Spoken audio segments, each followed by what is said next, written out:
بسم اللہ الرحمن الرحیم اعوذ باللہ من الشیطان الرجیم ولا يحسبن الذين كفروا انما نملي لهم خير لانفسهم انما نملي لهم ليزدادوا اثما ولهم عذاب مہین۔ عزیز طلبہ اکرام، سبق نمبر 279 آیت نمبر 178 کے بعد سورہ آل عمران بالکل سورہ بقرہ کی طرح 4 مضمون بیان ہوئے: توحید، رسالت، جہاد، انفاق فی سبیل اللہ، لیکن ترتیب بدل تھی۔ یہاں توحید کے اوپر جو شبہات تھے ان کا جواب ہوا، اور اسی طرح منکرین رسالت کے خبائث اور ان کی خباثتوں کا بیان ہوا۔ جو درمیان میں اعتراضات تھے ان کا جوابات، تاسیسی جماعت اور تنظیمی جماعت کے اصول کا ذکر تھا، واقع احد اور بدر کو ذکر کیا بطور تمثیل، اور واقع احد کی تفصیل اس میں ہزیمت، شکست کے اسباب کا ذکر تھا، اور ساتھ ساتھ اوصاف مومنین مجاہدین کا ذکر تھا۔ یہ تیسرا حصہ آیت نمبر 177 تک یہ ختم ہوتا ہے۔ وَلَا يَحْسَبَنَّ الَّذِينَ كَفَرُوا أَنَّمَا نُمْلِي لَهُمْ سے سورت کا چوتھا حصہ ہے،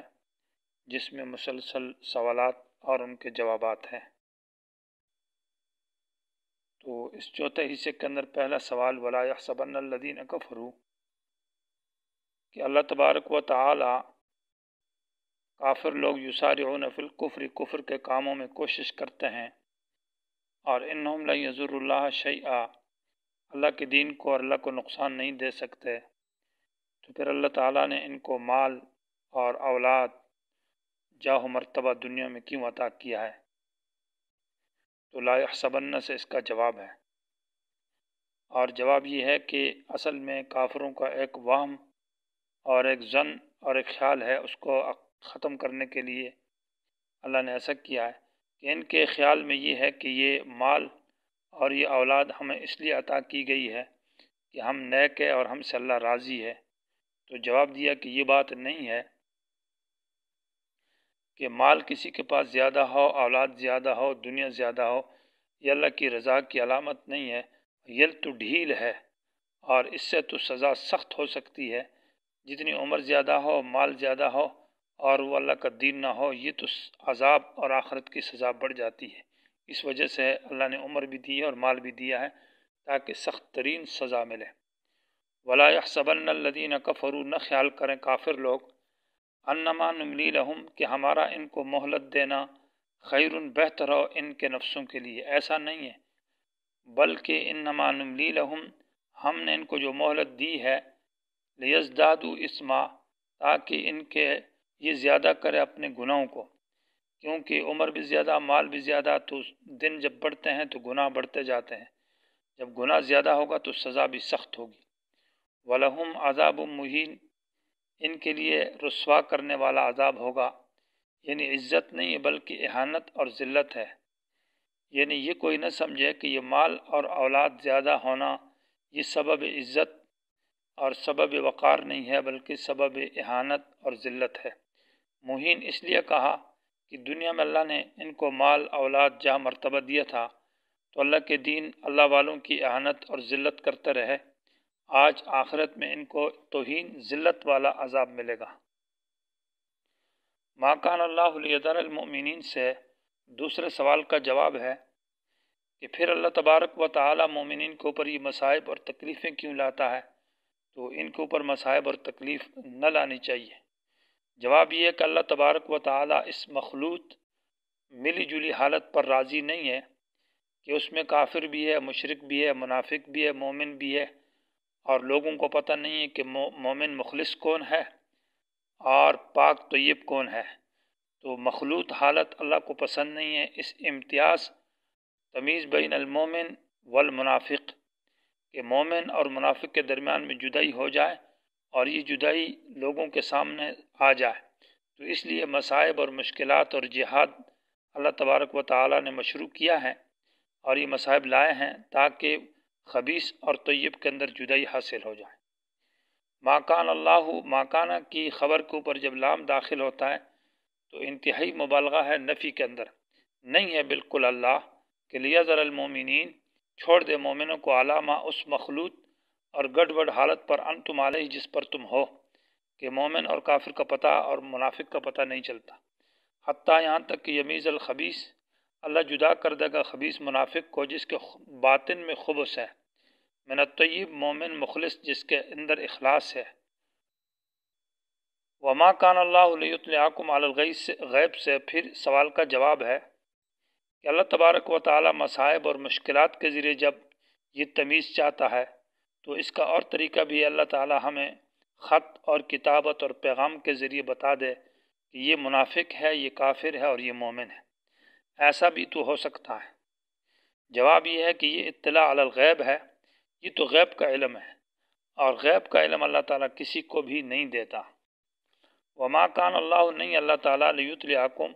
کہ خبر دے دے تم کو، علی الغیب غیب پر۔ الغیب سے مراد تمیز مومن اور منافق کی، یہ غیب کا علم اللہ تعالیٰ کسی کو نہیں دیتا۔ ولیکن اللہ یجتبی من رسولہ سے یہ دفع استدراک توہم کو دفع کرنا ہے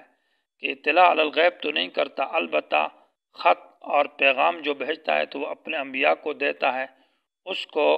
وحی اور علم الغیب نہیں کہا جاتا بلکہ اخبار الغیب، غیب کی خبر، اور اس کو اجتباء کہا جاتا ہے، وہ اطلاع علی الغیب نہیں ہے۔ ولیکن اللہ، لیکن اللہ یجتبی چناؤ کرتا ہے،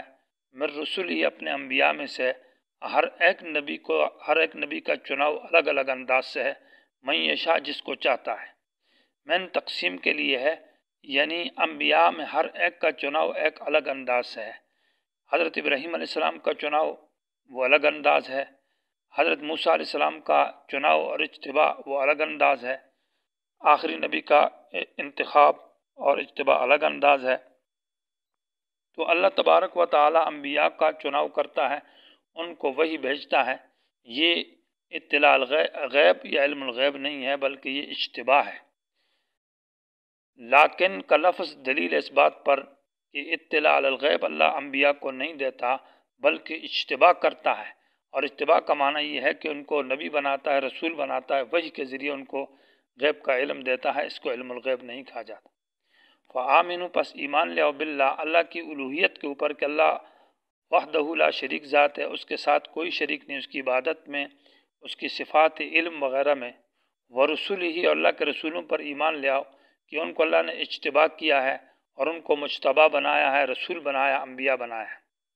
وَإِن تُؤْمِنُوا، اگر تم اس طرح کا ایمان لے آئے کہ اللہ پر الوہیت والا ایمان اور انبیاء کے اوپر اجتباء والا ایمان، وَتَتَّقُوا، اور تم بچ گئے مخالفت سے اور شرک سے، تو فَلَكُمْ أَجْرٌ عظیم، تمہارے لیے اجر ہے بہت بڑا۔ اس آیت کے اندر علی الغیب میں تمیز بین المومن والمنافق مراد ہے، جبکہ بعض حضرات الغیب میں الف لام استغراق کا مانتے ہیں اور جمیع مغیبات یہاں مراد لیتے ہیں، اور لیکن کے لفظ سے مستثنی متصل مانتے ہیں، اور انبیاء علیہم السلام کے لیے اور خاص کر آخری نبی کے لیے علم الغیب کا عقیدہ رکھتے ہیں، اور دلیل ان کی یہی ہے کہ الغیب میں الف لام استغراق کا ہے۔ تو معنی یہ ہے کہ اللہ تعالیٰ تمام مغیبات پر کسی کو مطلع نہیں کرتا،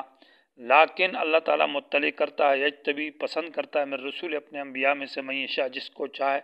تو اس کو علم غیب عطا کرتا ہے، اور علم غیب پھر عطائی ہے کہ اللہ کی عطا ہے، ذاتی نہیں ہے۔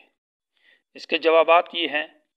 کہ پہلی بات کہ یہ سورہ آل عمران مدنی صورت ہے اور مدنی کے ترتیب نزول کے اعتبار سے تیسرے نمبر پر ہے۔ علامہ سیوطی رحمہ اللہ نے ترتیبات نزول کے اندر اس کو لکھا ہے تیسرے نمبر کی صورت، گویا کہ 16 صورتیں اس کے بعد مدنی نازل ہیں۔ تو جب الغیب میں تمام مغیبات مراد ہے تو اس کے بعد 16 صورتوں کو نازل کرنے کا کیا فائدہ، جبکہ وہ علم پیغمبر کو پہلے حاصل ہو چکا تھا۔ نمبر 2 یہ ہے کہ سورہ نساء اس کے بعد نازل ہے، اور واقع سرقہ جو چوری کا واقعہ ہے، یہ چوری اس منافق نے کی تھی اور یہودی پر ڈالی، نبی علیہ السلام کو پتہ نہ تھا، تو کس طرح پھر علم غیب کا دعویٰ صحیح ہے۔ نمبر 3 سورہ نور میں واقع افق نبی علیہ السلام کو اس کے بارے میں علم نہ تھا۔ نمبر 4 یہ ہے کہ الغیب میں الف لام جو ہے، الغیب کے اندر تقریباً تمام مفسرین نے تمیز بین المومن والمنافق کا معنی لکھا ہے اور تمام مغیبات کا ترجمہ نہیں کیا، اور اس میں تقریباً 12-13 تک تفسیر نے یہ معنی تشریح اور وضاحت کے ساتھ کیا ہے۔ نمبر 4 یہ ہے کہ الغیب میں الف لام کو استغراق کے لیے ماننا یہ مجاز ہے، جبکہ الف لام عہد خارجی کے لیے یہ حقیقت ہے۔ تو جب معنی حقیقی پر معنی حمل کیا جاتا ہے لفظ کو، تو مجاز کیے بغیر قرینے کے مجاز کی طرف کیوں رجوع کیا جا رہا ہے، جو کہ خلاف اصل اور قاعدہ ہے۔ وَلَا يَحْسَبَنَّ الَّذِينَ يَبْخَلُونَ بِمَا آتَاهُمُ اللَّهُ، ما قبل یہاں پر گوئے کہ تمیز اللہ تبارک و تعالی مصائب اور مشکلات کے ذریعے کرتا ہے۔ جہاد اور مختلف قتال کے جب مار کے آتے ہیں تو پتہ چلتا ہے کہ یہ مومن ہے یا یہ منافق ہے۔ اور دوسرا طریقہ امتیاز کا وہ بالمال ہے، تمیز بالمال ہے، اس کا ذکر ہے ولا یحسبن سے، کہ اللہ تبارک و تعالیٰ کہتا ہے کہ میرے راستے میں خرچ کرو، تو مومن مخلص تو خرچ کرتا جان بھی اور مال بھی، اور منافق اور کافر نہیں خرچ کرتا، تو جدائی آ جاتی ہے منافق اور کافر میں۔ اس لیے یہ دوسرا طریقہ ہے تمیز، جس طرح بالجہاد ہے تو اسی طرح تمیز بالمال بھی ہے۔ ولا يحسبن الذين، نہ خیال کریں وہ لوگ یبخلون جو بخل کرتے ہیں، بما آتاہم اللہ، اس چیز پر، اس مال پر جو اللہ نے ان کو دیا ہے، من فضل ہی، جو اللہ کا فضل ہے۔ بخل کہتے ہیں عدم الانفاق فی مصارف الشرعیہ، کہ مصارف شریعہ میں نہ خرچ کرنا، اس کو بخل کہا جاتا ہے۔ من فضل ہی سے مراد مال اور علم بھی ہے، کہ جو اللہ نے انسان کو مال اور علم دیا اس کو نہیں خرچ کرتا، لیکن فضل اصلاً براہ راست مال کو کہا جاتا ہے۔ ہوا یہ بخل ان کا خیرن، کہ ان کے لیے بہتر ہو، وہ اپنے بخل کو اپنے لیے بہتر نہ سمجھے، یہ ہوا ضمیر مفعول اول ہے اور خیرن مفعول ثانی ہے، کہ جو لوگ بخل کرتے ہیں تو اس بخل کو وہ اپنے لیے بہتر نہ سمجھیں، بلکہ ہوا شر لہم، یہ ان کے لیے شر ہے اور عذاب کا سبب ہے۔ سیطوقون، اور وہ مال ان کے گلوں میں توق بنا کر ڈالا جائے گا۔ تطویق کا معنی ہے گلے میں کسی چیز کو بطور توق بنا کر ڈالنا، اور حدیث میں آتا ہے کہ وہ مال جو ہے سانپ کی اور برے سانپ کی شکل ہوگا اور اس کو ڈنسے گا۔ اس کی تفصیل حدیث میں دیکھ لیں، اور کہے گا انا مالک و انا کنزک، میں تیرا مال ہوں اور میں تیرا خزانہ ہوں۔ تو توق بنا کر ڈالا جائے گا وہ مال بخیلو، کہ انہوں نے کنجوسی کی، بخل کیا بھی اس مال کے بارے میں قیامت کے دن۔ وللہ میراث السماوات والارض سے ان لوگوں کی بے عقلی کا ذکر ہے، کہ یہ اتنے بے عقل اور کم عقل ہے کہ مال ان کا نہیں ہے، وارث آسمان اور زمین کا اور ان کے جسم کا اللہ ہے، مال کسی اور کا ہے، اور یہ دوسروں کے مال پر بخل اور کنجوسی کرتے ہیں، گویا کہ انتہائی احمق اور بیوقوف ہے۔ وللہ، خاص اللہ ہی کے لیے آسمانوں اور زمین کی میراث، اور واللہ بما تعملون خبیر، اللہ خوب جانتا ہے ان اعمال کو، یعنی ان کی حقیقت کو جانتا ہے جن کو تم کرتے ہو۔ تو اللہ تعالیٰ کو معلوم ہے کہ تم بخل کرتے ہو، یہ تمہارا بخل بھی اللہ کو معلوم ہے، اللہ اس کی سزا دے گا۔